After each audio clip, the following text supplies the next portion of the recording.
12, o Senhor diz assim: então disse eu, semeai para vós a justiça, sei paz segundo a misericórdia, arai o campo de lavoura, porque é tempo de buscar o Senhor até que Ele venha, chova a justiça sobre nós. Então eu quero falar com os irmãos sobre hoje que é tempo de buscar o Senhor. E eu estava pensando, irmãos, que o povo de Israel, o povo de Deus, estava acostumado a plantar e colher, não é verdade? Era um povo que estava acostumado, então o profeta fala de algo que era particular para eles.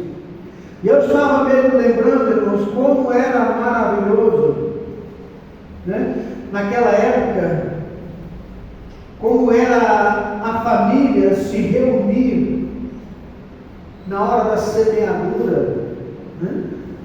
Talvez são os mais velhos aqui, para semear a lavoura. Porque quem queria ter a dispensa cheia, o que precisava fazer no Brasil?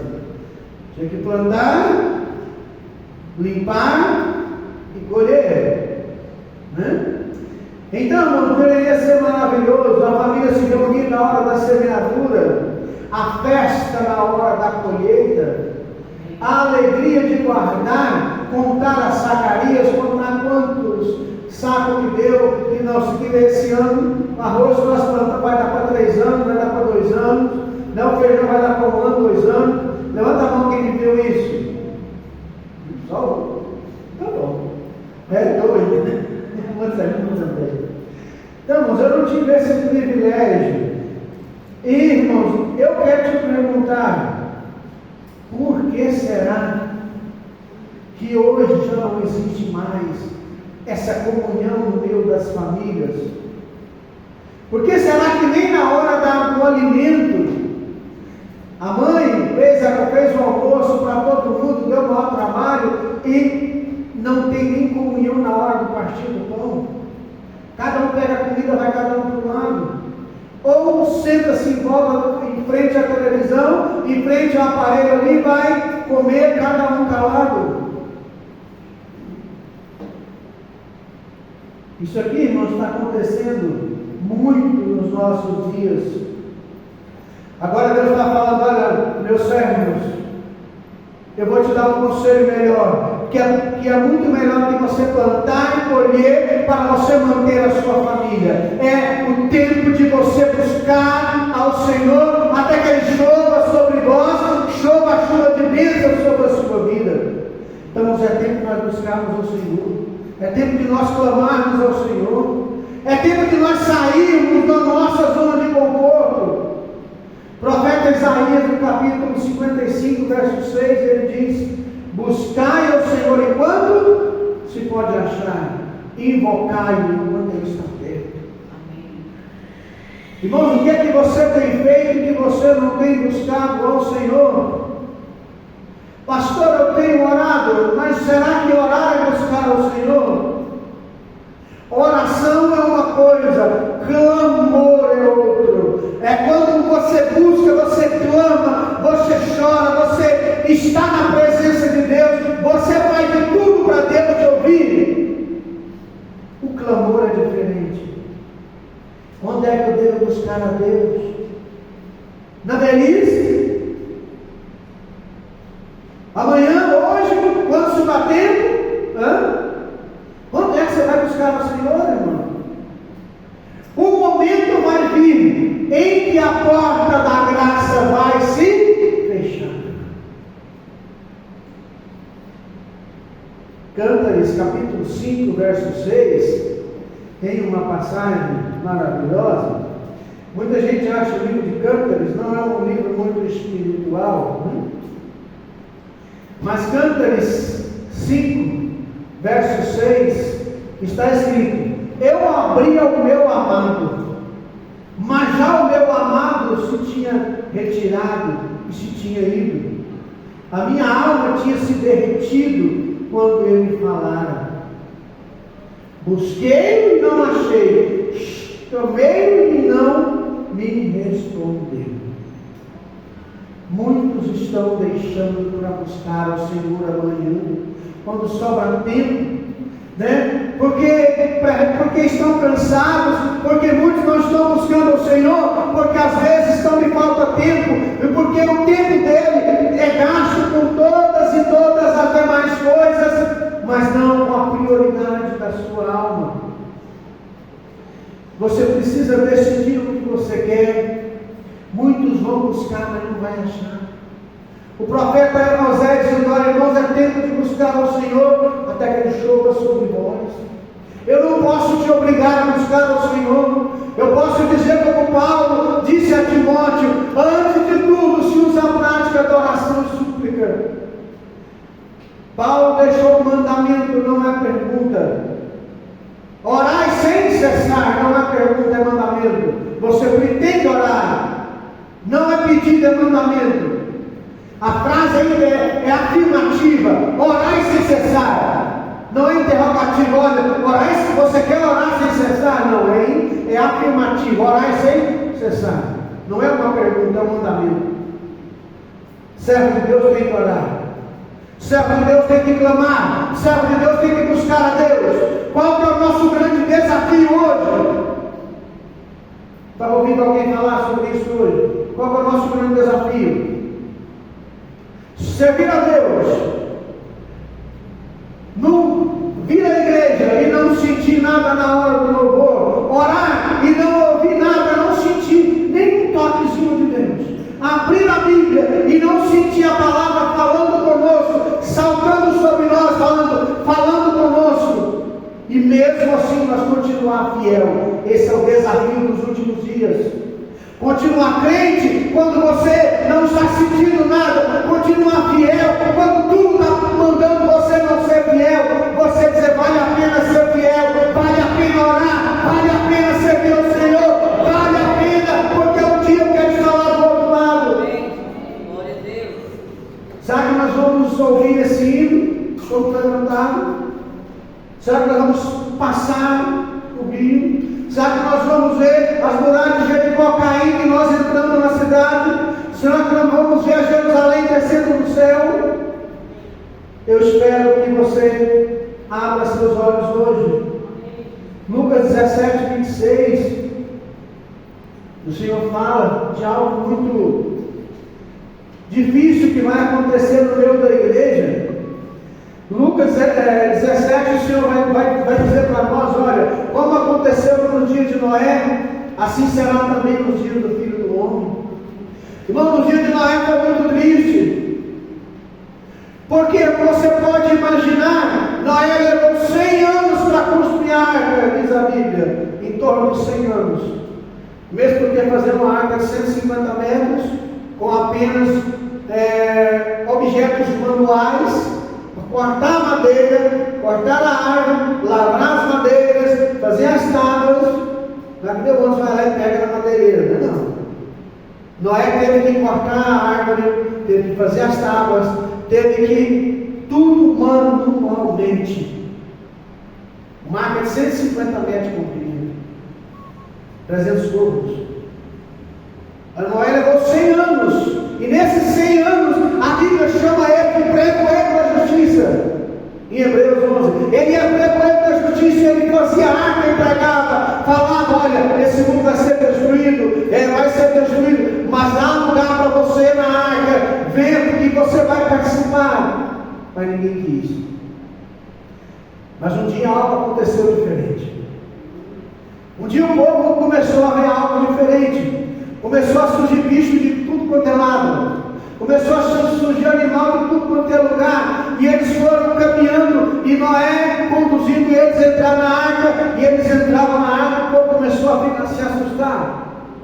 Muitos zombavam, outros criticavam. Mas chegou o momento em que todos os animais entraram.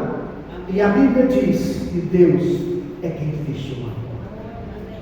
Então, quando Deus fechou aquela porta, a Bíblia diz que aqueles homens, eles devem ter clamado, eles devem ter ido até Moisés. Moisés deve ter escutado o clamor das famílias, crianças chorando. Mas a porta quem fechou foi Deus.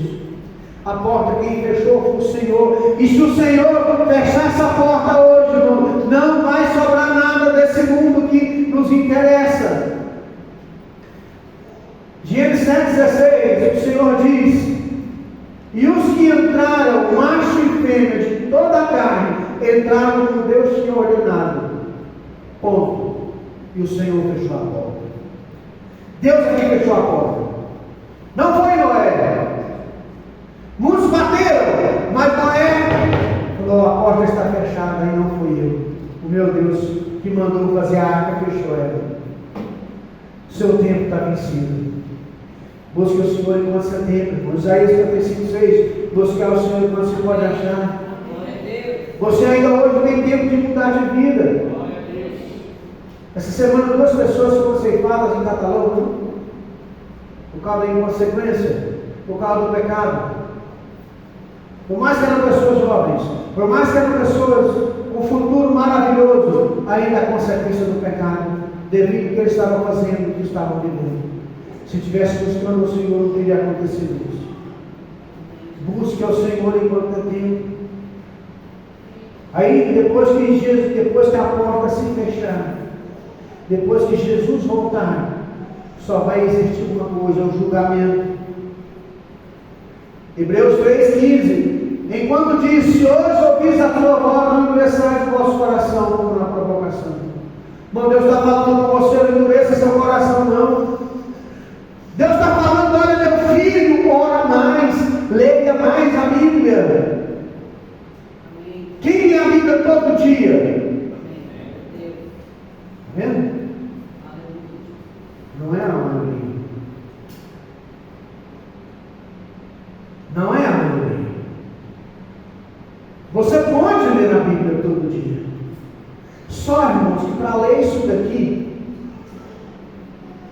você já viu como é que... Eu sei que muita gente não vai gostar do que eu vou falar, mas eu vou falar que eu acho... A gente critica muito. Estava falando da minha esposa de algumas coisas. A gente critica no catolicismo, mas tem coisas que eu acho importantes, que são rituais, que é importante. E do muçulmano, você já viu como é que o muçulmano faz para pegar no livro sagrado, no Alcorão? Você nunca viu? Ele vai, isso aqui fica enrolado num manto, numa flanela. Alguém já viu aquilo ali? Aquilo ali é verdade, tá? Ele vai lá as mãos para pegar. Ele vai estudar, ele vai ler. Depois que ele leu uma certa parte, ele ajoelha, ele ora e fala com Deus.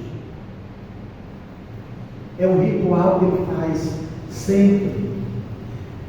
Então você precisa entender que a palavra de Deus é sagrada. Você só vai dar conta de ler ela quando você passar a orar: Senhor, eu quero entender tua palavra. Amém. Começa a orar. Você pode ler a palavra? Pode. Qualquer um lê, o ateu lê, mas você que vem à igreja, você só dá conta de abrir a Bíblia quando você ora com o seu Senhor. Sim ou não? É ou não é? Quando você está mais próximo de Deus, você não leva todo dia? Quando você vai deixando de ver a Bíblia, o que está acontecendo? A prioridade está mudando.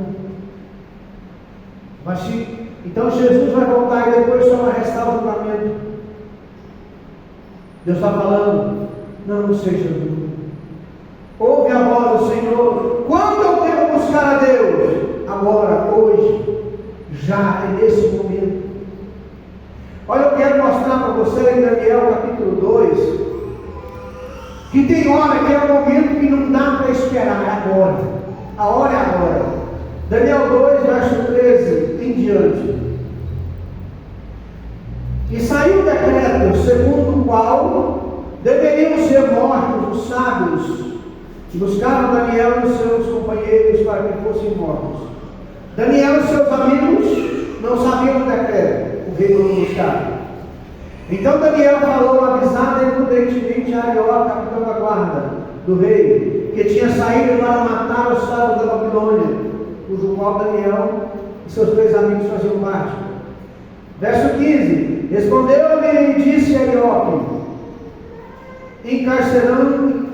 encarregado do rei: por que se apressa tanto o mandato da parte do rei? Então Arioque explicou o caso de Daniel. Daniel entrou e pediu ao rei que lhe desse um tempo para que pudesse dar a interpretação. Então Daniel foi para a sua casa, fez saber o caso a Ananias, Misael e Azarias, seus companheiros, que o rei dá o nome de Sadraque, Mesaque e Abednego. Verso 18: para que pedisse misericórdia ao Deus do céu sobre esse segredo, a fim de que Daniel e seus companheiros não perecessem com o resto dos sábios da Babilônia. Daniel não estava esperando, não, irmãos. Houve um mandato do rei. O rei teve um sonho e se perturbou e queria que, olha, chamou todos os sábios da noite, de madrugada acordou e chamou todo mundo.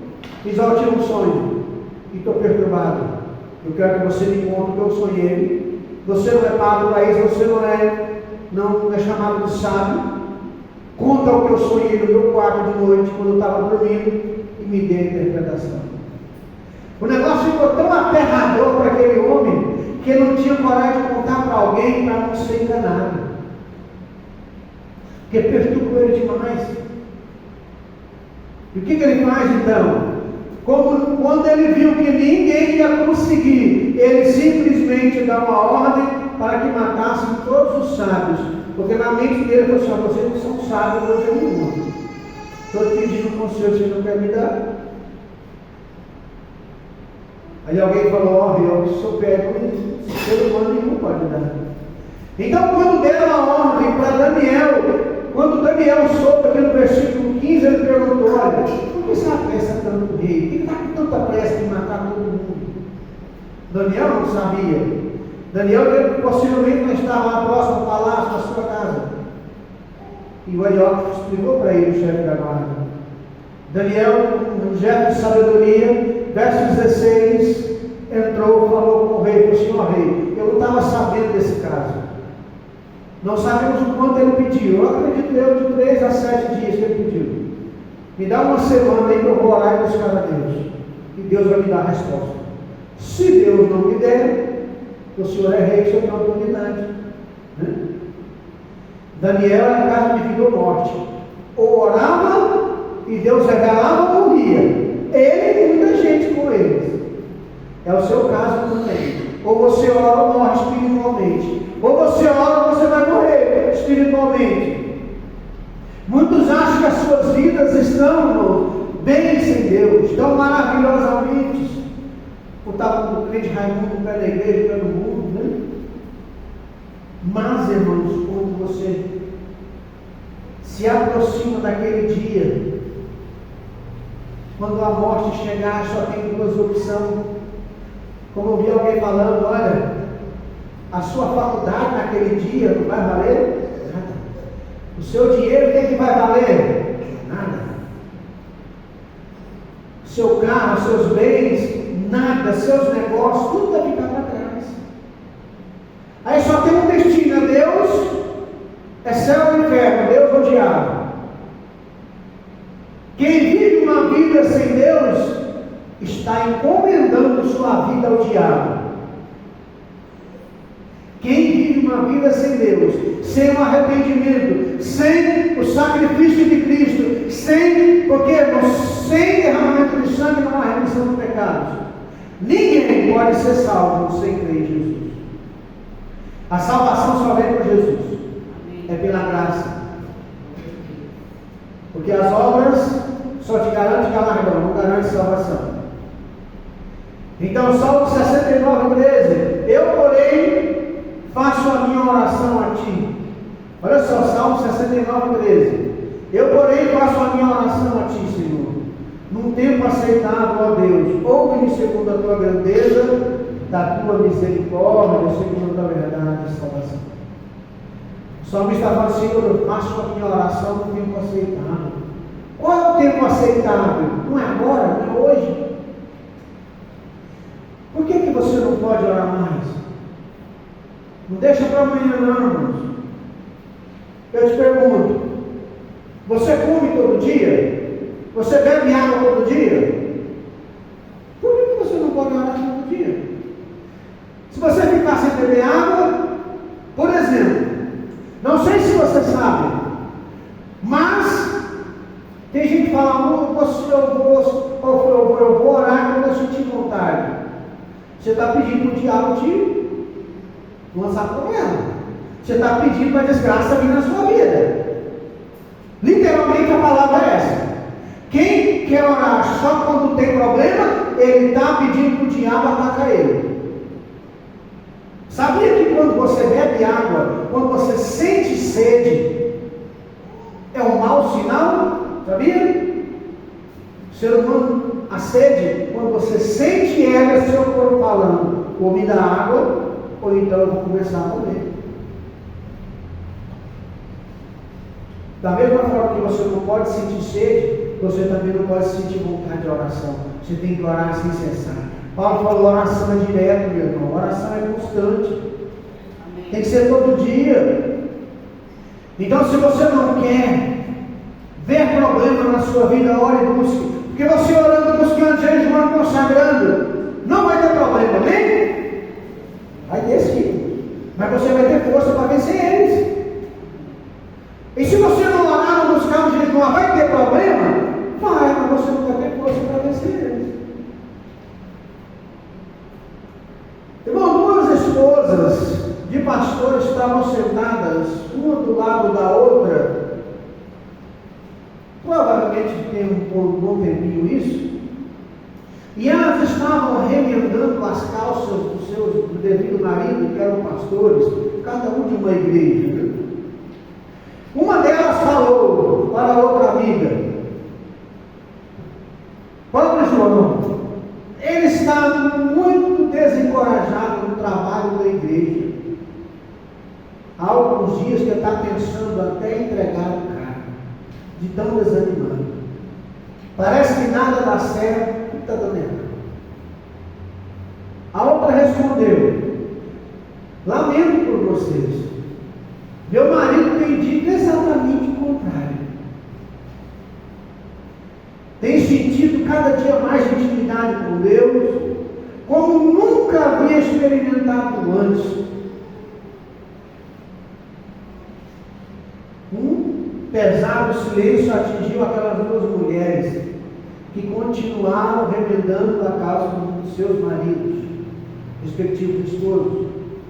Uma delas estava remendando o joelho da calça, a outra estava remendando o fundo da calça. Aí vem a pergunta que vale muito.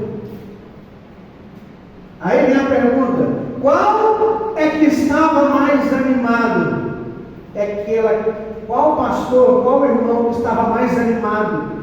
É aquele cuja esposa estava remendando o fundo da calça ou o joelho da calça? Um só vivia sentado reclamando da vida. Rapaz, aquele povo não faz nada, ou rico complicado. Eu falo com o irmão, falo com o outro, falo daquele cara do violão, não resolve. Falo com o outro da bateria, está ali, não resolve. Não sei o que eles resolvem. Então, ele estava reclamando, olhando o problema das pessoas.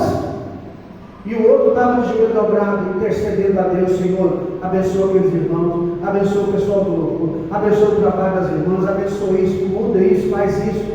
Resultado, ele estava animado, mas não é com o povo, ele estava animado porque ele tinha intimidade com Deus. Não é o que meu filho faz, não é o que seu marido faz, não é o que a sua esposa faz, é a oração que você faz com Deus que muda a sua vida. É quando você abre a Bíblia e diga, como o profeta Samuel falou para Eli: fala a Deus do teu servo ouve. Como Eli orientou sabiamente a Samuel. Quando você abre a Bíblia e fala: Senhor, fala com o teu servo ouve. Quando você vai orar e fala: meu Deus, eu quero oferecer a minha vida a Ti.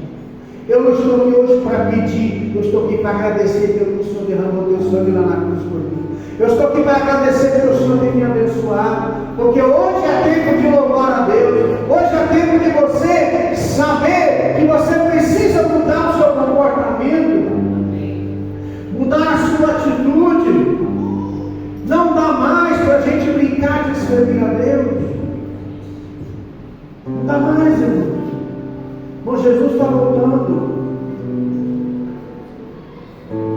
Parece que há um grande avivamento no meio do povo. Mas eu lembro, a Bíblia diz em Crônicas, que o meu povo, que se chama pelo meu nome, orar, se humilhar, se converter nos seus maus caminhos, eu ouvirei do céu, sararei sua terra. Sem conversão não tem milagre. Não há transformação se você não mudar a sua vida. A transformação de Deus vem quando o Espírito entra em você e você obedece esse Espírito e vai mudando o seu comportamento. Vamos ficar de pé.